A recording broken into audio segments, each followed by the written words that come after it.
Boa tarde, salve Maria, sejam bem-vindos a mais essa tarde de oração. Que o Senhor acolha as nossas intenções pelas mãos de Nossa Mãe Santíssima, aquela que pisa a cabeça da serpente, aquela que nos protege, aquela que intercede por nós. Hoje é sexta-feira, 3 de outubro. Sexta-feira é o dia que a nossa igreja dedica à meditação da paixão e morte de Cristo. E hoje é a primeira sexta-feira do mês de outubro. Então, é dedicada ao Sagrado Coração de Jesus. Nós temos as 12 promessas que Jesus fez a Santa Margarida Maria Alacoque, àqueles que tivessem devoção ao seu Sagrado Coração nas primeiras sextas-feiras. Hoje é o dia de participarmos da Santa Missa, de comungarmos, sempre meditando e devotos do Sagrado Coração de Jesus. Quem quiser conhecer um pouco mais, é bom procurar algum membro ou um coordenador do apostolado da oração, que é o apostolado, é o movimento do Sagrado Coração de Jesus. Em quase todas as paróquias e capelas tem um grupo do apostolado da oração, aqueles da fitinha vermelha que usa nas santas missas ou nos terços, nos momentos de oração, de adoração. Enfim, procure conhecer e procure fazer parte desse movimento que é ligado ao Sagrado Coração de Jesus. E hoje, terça-feira, é o dia dos protomártires de Cunhaú e Uruaçu. São os protomártires do Brasil, são os primeiros mártires do Brasil. Vamos conhecer ou lembrar a respeito desse grande martírio que ocorreu em terras tupiniquins. O que é um mártir? A palavra mártir vem do grego martis, mártiros, que significa testemunha. O mártir é uma testemunha qualificada que chega ao derramamento do próprio sangue. O Papa Bento XIV assim se exprime: o martírio é a morte voluntariamente aceita por causa da fé cristã ou por causa do exercício de outra virtude relacionada com a fé. O Catecismo da Igreja Católica, no número 2473, retoma o conceito. O martírio é o supremo testemunho prestado à verdade da fé. Designa um testemunho que vai até a morte. Protomártir é um título para o primeiro ou primeiros a morrer por sua fé, sendo o mais conhecido Santo Estevão, o primeiro mártir da Igreja Católica Apostólica Romana. Os primeiros católicos que deram suas vidas por causa de sua fé no Brasil, canonizados em 2017, foram os padres André de Soveral e Ambrósio Francisco Ferro e os leigos martirizados em Cunhaú e Uruaçu.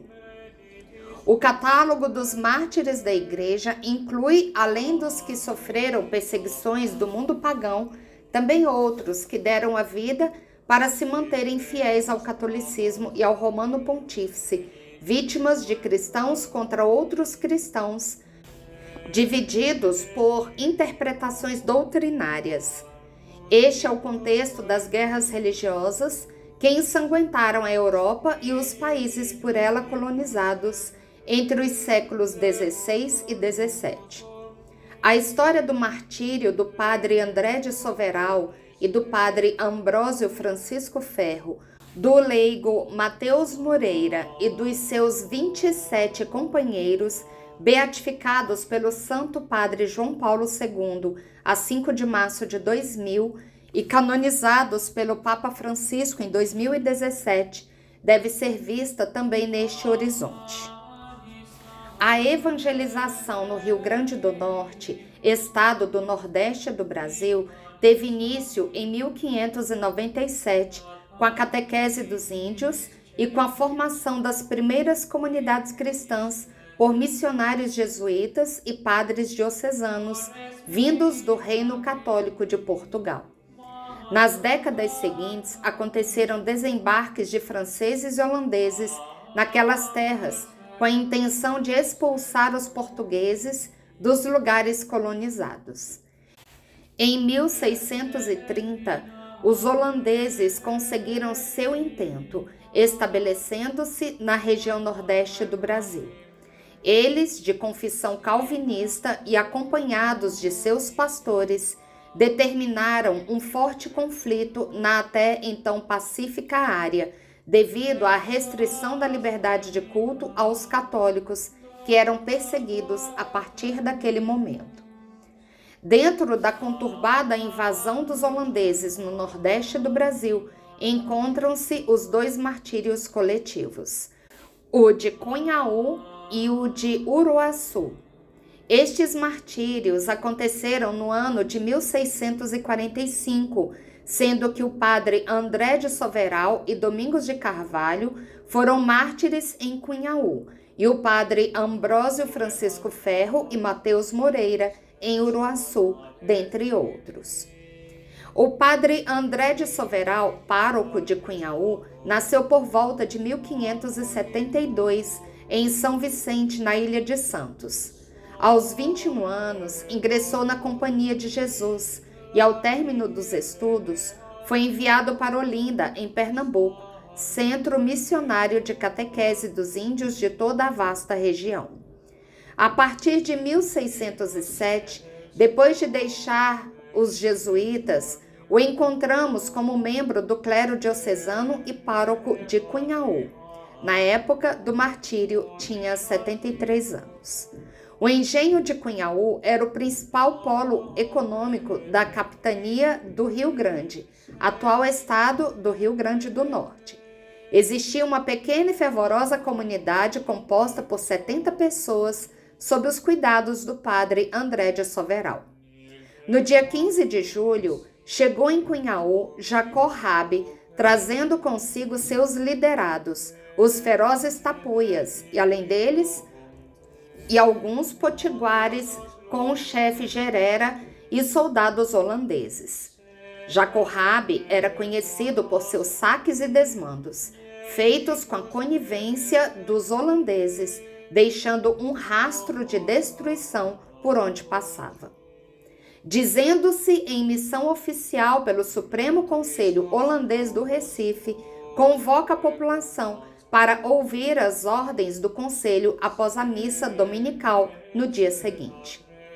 No domingo, 16 de julho de 1645, enquanto celebrava missa na capela local, logo após a consagração, um grupo de soldados holandeses com índios das tribos Tapuias e Potiguari a reboque, todos armados, invadiu o local sagrado, trancou suas portas e atacou ferozmente os fiéis indefesos. Padre André de Soveral, forçado a interromper a celebração, conseguiu cantar as orações dos moribundos com os fiéis. Todos foram massacrados à espada, exceto 5 fiéis portugueses que foram feitos reféns. Os assassinos saquearam os cadáveres de roupas e objetos, depois fizeram estragos. Os católicos mortos em Cunhaú eram ao todo mais de 60, mas só se sabe o nome do pároco e do leigo Domingo Carvalho. Por serem católicos, pagaram com a própria vida o preço da fé devido à intolerância dos invasores calvinistas. A notícia do massacre de Cunhaú espalhou-se por todo o Rio Grande e capitanias vizinhas. Mesmo suspeitando dessa conivência do governo holandês, alguns moradores influentes pediram asilo ao comandante da fortaleza dos Reis Magos. Assim foram recebidos como hóspedes o vigário Padre Ambrósio Francisco Ferro, Antônio Vilela, o moço, Francisco de Bastos, Diogo Pereira e José do Porto. Os outros moradores, a grande maioria, não podendo ficar no forte, assumiram a sua própria defesa, construindo uma fortificação na pequena cidade de Potengui, a 25 quilômetros de Fortaleza. Enquanto isso, Jacó Rabe prosseguia com seus crimes. Após passar por várias localidades do Rio Grande e da Paraíba, Raabe foi então a Potengui e encontrou heróica resistência armada dos fortificados.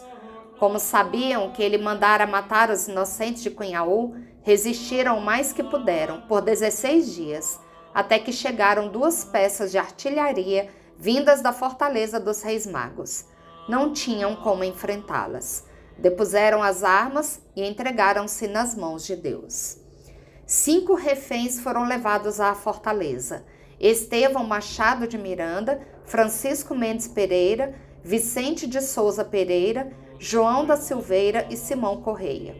Desse modo, os moradores do Rio Grande ficaram em 2 grupos, 12 na fortaleza e o restante sob custódia em Potengui. Dia 2 de outubro chegaram ordens de Recife mandando matar todos os moradores, o que foi feito no dia seguinte, 3 de outubro. Os holandeses decidiram eliminar primeiro os 12 da fortaleza, por serem pessoas influentes, servindo de exemplo o vigário, um ex-cabino, um rico proprietário. Foram embarcados e levados rio acima para o porto de Uruaçu. Lá os esperava o chefe indígena potiguar, Antônio Paraupaba, e um pelotão armado de 200 índios, seus comandados. Os fiéis resistiram, mas acabaram se rendendo e foram massacrados às margens do rio Uruaçu. Entre os mortos estavam o padre Ambrósio Francisco Ferro e o camponês Mateus Moreira. De acordo com os relatos históricos, os invasores holandeses ofereceram aos fiéis católicos a opção de conversão ao calvinismo, mas eles escolheram o martírio e o acolheram entre orações e exaltação a Deus. A disposição dos fiéis à hora da morte era a de verdadeiros mártires, ou seja, aceitando voluntariamente o martírio por amor a Cristo. Os assassinos agiam em nome de um governo que hostilizava abertamente a Igreja Católica, a religião do governo português, do qual eram adversários. Foram dezenas de mortos nos 2 episódios, mas apenas 30 foram canonizados, sendo 28 leigos e 2 sacerdotes. Isso porque, devido à violência com que foram mortos, muitos não puderam ser identificados. Os próprios cronistas da época sentiram pejo em contá-las, porque atentavam às leis da moral e modéstia. Mateus Moreira, estando ainda vivo, foi-lhe arrancado o coração pelas costas. Mas ele ainda teve forças para proclamar a sua fé na Eucaristia, dizendo: "Louvado seja o Santíssimo Sacramento." O relato mais antigo desses dolorosos acontecimentos foi escrito 20 dias após o massacre de Uruaçu, no breve, verdadeiro e autêntico relato das últimas tiranias e crueldades que os holandeses usaram contra os habitantes do Rio Grande de Lopo Curado Garro. Através de uma tradição ininterrupta, a memória do martírio chegou aos nossos dias. No entanto, foi apenas no início do século XX que a compreensão da motivação religiosa em torno dos mártires do Rio Grande do Norte se intensificou e começaram a ser feitas considerações concretas sobre a possibilidade de iniciar o processo de beatificação. Surgiram, portanto, publicações novas e credenciadas de caráter histórico. Organizaram-se peregrinações aos lugares do martírio. Celebraram-se congressos para comemorar os 300 anos do martírio. O processo propriamente dito foi iniciado em 1989 pelo 3º arcebispo de Natal, Monsenhor Alair Vilar Fernandes de Melo.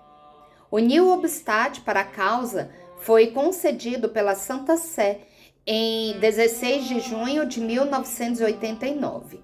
Enquanto isso, em 13 de outubro de 1991, o Santo Padre João Paulo II, durante a homilia da missa de encerramento do 12º Congresso Eucarístico Nacional em Natal, com sua referência ao testemunho do martírio do leigo Mateus Moreira deu mais impulso à causa. O inquérito diocesano ocorreu no mês de maio de 1994, na Cúria Metropolitana de Natal. Em 25 de novembro do mesmo ano, a Congregação para as Causas dos Santos reconheceu sua validade jurídica com um decreto. A aposição Super Marte, ela foi submetida com resultado favorável ao julgamento dos consultores históricos em 28 de outubro de 1997. Posteriormente, em 23 de junho de 1998, os consultores teológicos expressaram sua opinião positiva sobre o alegado martírio. Os cardeais e os bispos, na sessão ordinária de 10 de novembro de 1998, reconheceram que os servos de Deus foram mortos in odium fidei. Em 21 de dezembro de 1998, São João Paulo II promulgou o decreto sobre o martírio dos 30 servos de Deus por ele beatificados na Praça de São Pedro durante o Grande Jubileu de 2000, domingo 5 de março. Durante a 43ª Assembleia Geral dos Bispos do Brasil, realizada em Taici, São Paulo, foi comunicada a aprovação do então Beato Mateus Moreira como patrono dos ministros extraordinários da comunhão eucarística. Recentemente, seguindo o interesse popular e as novas iniciativas autorizadas de toda a Conferência Episcopal Brasileira para a esperada canonização dos Beatos Mártires do Rio Grande do Norte, a Apostolação Geral da Ordem dos Frades Menores recebeu dos atores a tarefa, com autorização prévia da Congregação para as Causas dos Santos, elaborar uma positio especial para reunir as provas que fundamentam o pedido de canonização formal, com dispensa do estudo de um milagre específico. As fontes recolhidas após a beatificação atestam o crescente aumento da devoção aos bem-aventurados mártires, mesmo fora dos limites da Arquidiocese de Natal, a extensão do culto, a contínua fama signorum, a indiscutível atualidade pastoral do testemunho dos 30 mártires, dos quais 28 são leigos, alguns dos quais formam famílias. A esperada canonização dos protomártires do Brasil visa colocar no castiçal da santidade o supremo testemunho de martírio de toda uma comunidade evangelizada, para que seja modelo, guia e conforto para as novas gerações de cristãos, chamados a enfrentar a secularização generalizada e as novas heresias do mundo contemporâneo. Os eminentes cardeais e bispos da Congregação para as Causas dos Santos, reunidos em sessão ordinária no dia 14 de março de 2017, tendo examinado a positio super canonizatione, fizeram votos para que o Santo Padre procedesse, se assim o considerasse oportuno, à desejada canonização. Esta opinião foi aceita por Sua Santidade, o Papa Francisco. Os mártires de Cunhaú e Uruaçu foram canonizados então pelo Papa Francisco em 15 de outubro de 2017. Na ocasião da canonização, o Papa Francisco ressaltou que o sangue dos mártires regou o solo para a geração de novos cristãos. Seu sangue regou o solo pátrio, tornando-o fértil para a geração de novos cristãos, afirmou Francisco. Todos os anos, milhares de fiéis se reúnem nos monumentos erguidos em honra aos santos mártires no município de São Gonçalo do Amarante para os festejos litúrgicos que têm a culminância no dia 3 de outubro. Também na cidade de Natal, no bairro de Nossa Senhora de Nazaré, onde se encontra o santuário dedicado aos santos mártires, os devotos se encontram para celebrar o exemplo de amor deixado por eles. Eis os santos mártires a quem nós pedimos a intercessão para termos a graça da perseverança na fé, na confiança e na esperança em Deus e que tenhamos também a perseverança final. Os dois mártires de Cunhaú, Padre André de Soveral, pároco diocesano, e Domingo Carvalho. Os 28 mártires de Uruaçu. Padre Ambrósio Francisco Ferro, pároco diocesano. Antônio Vilela, o jovem. José do Porto, Francisco de Bastos, Diego Pereira, João Lostão Navarro, Antônio Vilela Cid, Estevão Machado de Miranda, Vicente de Souza Pereira, Francisco Mendes Pereira, João da Silveira, Simão Correia, Antônio Baracho, Mateus Moreira, João Martins, Manuel Rodrigues Moura, esposa de Manuel Rodrigues Moura, 7 jovens companheiros de João Martins, filha de Antônio Vilela, o caçula, filha de Francisco Dias, o menor, 2 filhas de Estevão Machado de Miranda. Forte é a relação dos mártires com a Eucaristia. Uns foram mortos durante a missa. Mateus Moreira morreu louvando o Santíssimo Sacramento. Vida eucarística e martírio têm em comum o testemunho do Senhor Jesus. O caso dos mártires de Cunhaú e de Uruaçu leva a vários questionamentos, entre eles a tolerância religiosa. A religião que leva a atentar contra a vida não pode ser verdadeira religião. Note-se também que por trás dos atos dos cristãos reformados que assassinaram os mártires de Cunhaú e Uruaçu, havia fortes interesses econômicos. A religião, quando se torna serva de grupos econômicos, deixa de servir a Deus. A mensagem que esses mártires legaram é que vale a pena dar a vida por causa do Evangelho. Por outro lado, leva-nos a notar que a religião de Jesus não é a da dominação, da morte, da exploração, mas da vida e do amor. Senhor Jesus, a Eucaristia é o sacramento por excelência do mistério pascal, do qual nasceu a Igreja, a tua Igreja. Por isso, a Eucaristia está sempre no centro da vida eclesial. Muito obrigada por me chamar a exercer nesta Igreja o ministério extraordinário da Sagrada Comunhão Eucarística. Ajuda-me a viver mais intensamente do mistério da tua presença eucarística e conformar a minha vida ao teu sacrifício. Ajuda-me a dedicar o máximo cuidado e reverência na administração da Sagrada Comunhão para a glória de Deus e santificação dos irmãos e irmãs. Amém. Dom Moacir Silva. Santos André de Soveral, Ambrósio Ferro, Mateus Moreira e companheiros, rogai por nós. Especialmente pelos ministros da Eucaristia, para que tenham um amor e um zelo muito grande por Jesus Eucarístico.